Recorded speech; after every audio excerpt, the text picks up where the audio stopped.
marrying that janitor? You're dead to us. My parents spat, cutting me off completely. 15 years later, they showed up begging for help with their bankruptcy. Surprise, that janitor had built a $50 million tech company, and I was the CEO. The security guard at our corporate headquarters looked uncomfortable as he spoke into his earpiece. Ma'am, there's an older couple here claiming to be your parents. They don't have an appointment, but they're quite insistent. I stared at the security monitor, watching my mother clutch her knockoff designer purse while my father paced in his ill-fitting suit. 15 years of silence, and they'd finally found their way to my door, not to apologize, not to reconcile, but to beg. Send them to conference room C, I instructed. Have legal sit in. This should be interesting. My name is Arya Patel Morrison, and yes, the hyphenated name was intentional. I kept Patel to honor where I came from, added Morrison to honor where I was going. My parents had such high hopes when they named me Arya, a beautiful melody, they'd said. Too bad they didn't appreciate the song I chose to sing.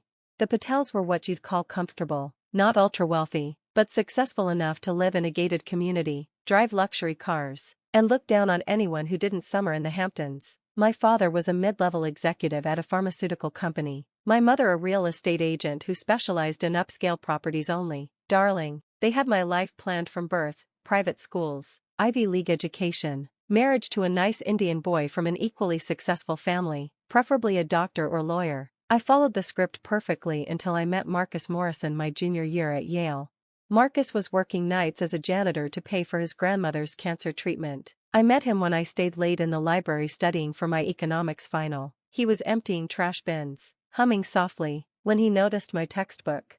Behavioral economics? He'd asked. Are you reading Kahneman's new paper on decision-making under uncertainty? I'd looked up, surprised. You know Kahneman? He'd smiled, that brilliant smile that would later charm investors out of millions. I audit classes when I can. Professor Chen doesn't mind if I sit in the back during my break. We talked for 3 hours that night. Marcus had a mind like a steel trap, absorbing everything he read, connecting ideas across disciplines. He was brilliant, driven, and kind, everything my parents claimed to value. Except for one thing, he was poor, and worse, in their eyes, he was black.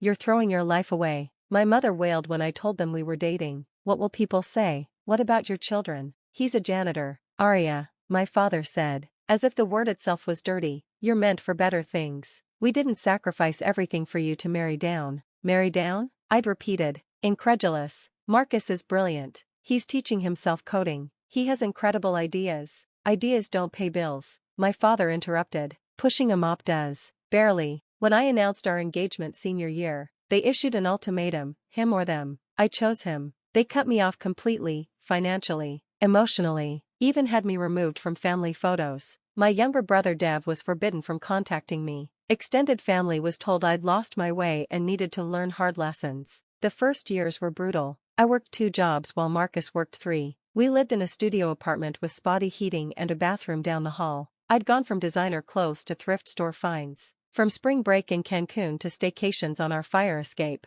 But while my parents thought they were teaching me a lesson about choosing love over money, Marcus was quietly building our future. He'd spend days cleaning offices and nights coding, teaching himself everything from basic HTML to complex algorithms. His first app was simple, a scheduling tool for service workers. It barely made money, but it caught the attention of a small investor.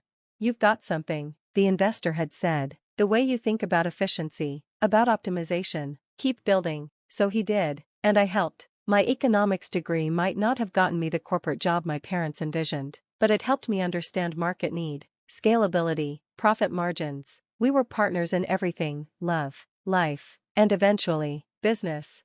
The breakthrough came 5 years in. Marcus developed an AI-driven logistics platform that could optimize delivery routes in real time. What started as a tool to help his former coworkers, janitors, delivery drivers, service workers, became a revolutionary system that major corporations desperately wanted. We're not selling, Marcus said when the first offer came in. We're building something bigger. He was right. That platform became the foundation of Morrison Technologies. Within 3 years, we'd expanded into smart city solutions, workplace optimization, and predictive analytics. Marcus was the visionary. I was the strategist. Together, we built an empire.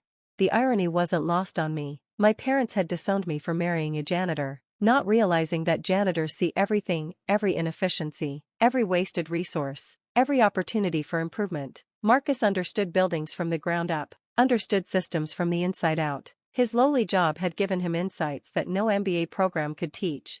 By our 10th anniversary, Morrison Technologies was valued at $50 million. We'd moved from that studio apartment to a penthouse, though we kept the fire escape chairs, a reminder of where we'd started. Marcus insisted on hiring practices that prioritized potential over pedigree. Some of our best developers were former food service workers, retail employees, custodians, people like him, who'd been overlooked because of their circumstances rather than their capabilities. I'd kept tabs on my family through social media and mutual acquaintances. Dev had become a doctor, just as planned. He'd married a nice Indian girl from a good family. They lived in the suburbs, had 2 kids, seemed happy enough. My parents had aged, still keeping up appearances but struggling. The pharmaceutical company had downsized, pushing my father into early retirement. The real estate market had crashed, taking my mother's commissions with it. They'd refinanced their house multiple times, borrowed against retirement funds, maxed out credit cards, maintaining a lifestyle they could no longer afford. The same need to keep up appearances that had made them disown me was now destroying them financially. Which brings us to today, in conference room C, with my parents sitting across from me for the first time in 15 years. Arya, my mother started, then caught herself. I mean, Ms. Patel Morrison, thank you for seeing us. She'd aged poorly, stress etched into every line of her face. My father looked smaller than I remembered, his arrogance deflated by desperation. You have 10 minutes, I said, checking my watch. I have a board meeting at 3. Board meeting? My father repeated. You're on the board? I'm the CEO, I clarified, co-founder, majority shareholder. But you didn't come here for my resume. They exchanged glances. Finally, my mother spoke. We're in trouble, Beta, financial trouble. The house is in foreclosure. We have debts. How much? I asked, cutting through the preamble. 400,000, my father whispered. Maybe more with penalties. I did the math quickly. 400,000 to save the house they'd prioritized over their daughter. Less than I'd spend on a single developer hire. And you want me to help because you're our daughter, my mother said desperately. Family helps family. Family? I laughed, but there was no humor in it. Was I family when you disowned me? When you told everyone I was dead to you? When you refused to meet your grandchildren because their father pushes a mop? That was, we were trying to protect you, my father attempted. You have to understand, we wanted better for you. Better than Marcus? I interrupted. The man who built this company from nothing? Who employs over 500 people? Who's donated millions to education programs for underprivileged kids? That's not better enough for you? We didn't know, my mother whispered. You didn't want to know. You saw a janitor and decided that was all he'd ever be. You saw a title instead of a person. You chose your prejudice over your daughter. The conference room phone buzzed. Mrs. Morrison? Mr. Morrison is here for the partnership review. Send him in, I said. Marcus entered, still as handsome as the night I met him in the library. He wore a custom suit now instead of a janitor's uniform, but his smile was the same. He paused, recognizing my parents despite the years. Mr. and Mrs. Patel, he said evenly. I heard you were here. My mother couldn't meet his eyes. My father cleared his throat awkwardly. Marcus, I said, my parents are in financial trouble. They're asking for help. He studied them for a long moment. The same parents who said I'd never amount to anything, who called me worthless, who threatened to have me arrested for stalking their daughter when I tried to invite them to our wedding. My parents shrank in their chairs. That was a mistake, my father managed. A mistake, Marcus repeated. 15 years of silence, missing your grandchildren's births, first steps, first words. That's quite a long mistake. You have grandchildren. By the way, I added, Amara is 12, loves robotics, calls herself a future engineer. Dylan is 10, wants to be a chef. They're brilliant, kind, curious kids, but you wouldn't know that. My mother was crying now, genuine tears rather than the theatrical ones I remembered. We're sorry, we're so sorry. Sorry you were wrong, or sorry you're broke? I asked. Silence.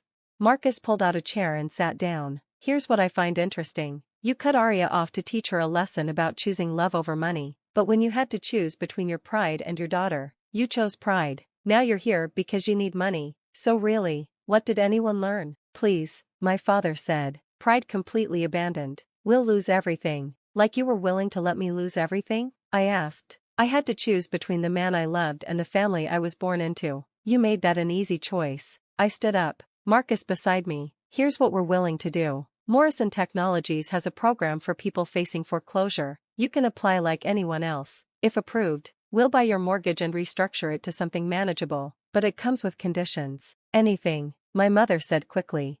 You'll volunteer 20 hours a week at our community center, teaching financial literacy to immigrant families. You'll attend diversity and inclusion workshops. You'll write a public apology acknowledging your prejudice and its consequences. And you'll meet with a family therapist if you want any relationship with your grandchildren. That's humiliating, my father protested weakly. No, Marcus said firmly. Humiliating is being told you're worthless because of your job. Humiliating is having your wife's family act like you're invisible at your own wedding. Humiliating is explaining to your children why they've never met their grandparents. This is accountability, they agreed. Of course, desperation has a way of improving perspective. 6 months later, I watched my mother teaching a budgeting class to recent immigrants, many of whom worked as janitors, housekeepers, food service workers. She was patient, respectful, speaking to them as equals. My father was across the hall, mentoring young entrepreneurs from underserved communities. They're really trying, Marcus observed, joining me at the observation window. Maybe, I agreed. Or maybe they just don't want to lose their house. Does it matter? They're helping people. That's more than they ever did before. The grandchildren meeting was harder. Amara, sharp as a tack, asked point blank why her grandparents had been mean to Daddy. Dylan wanted to know if they were still racist or just were racist before. We were wrong, my mother told them, tears genuine this time. We judged your daddy unfairly. We missed so much because we were stupid. 15 years of stupid is a lot of stupid, Amara observed. Yes, my father agreed. It is. It's been a year now. The relationship isn't what it could have been. 15 years of absence leave scars. But my parents are learning, growing, contributing to their community in ways they never did when they had money. They've met other interracial couples at the center, heard stories of sacrifice and success that challenge everything they once believed. I wish we'd been braver, my mother said last week, watching Marcus teach coding to kids at the center. We lost so much time. You lost more than time, I reminded her. You lost the chance to know us when we were struggling, when we were building, when we were becoming. You only wanted us after we'd succeeded. No, she said quietly, we want you because we finally understand we failed. The success just made it impossible to keep pretending otherwise. Maybe that's growth. Maybe it's just regret. Either way, Morrison Technologies continues to thrive. We're valued at $75 million now, expanding internationally. Marcus was featured on the cover of Tech Innovator magazine, From Janitor to Giant, the Marcus Morrison story. He framed it, hung it in his office next to his old janitor's ID badge. Never forget where you came from, he tells every new hire. And never let anyone tell you where you can't go. My parents kept the article too. I saw it on their refrigerator, highlighted and worn from handling. Next to it, a photo from Amara's robotics competition, the whole family together. Finally, they'd disowned me for marrying poor, not understanding that poverty is about more than money. Marcus was never poor in spirit, in ambition, in love. He was only poor in the ways that shouldn't matter, and don't. If you're measuring a person's worth correctly, the fortune they came begging for? It was built on everything they'd rejected, love over convention, merit over privilege, character over credentials. That janitor they'd dismissed had more vision in his mop bucket than they'd had in their whole gated community. Now they know, better late than never, though never would have been better than late. But that's the thing about bridges burned, sometimes you can build new ones. They'll never be as strong as the original might have been, but if you're careful, if you're honest about why the first one failed, maybe they'll hold enough weight for what matters, the chance to do better. My name is still Arya Patel Morrison. The melody I chose to sing might not have been the one my parents composed for me, but it's mine, and it sounds exactly like success.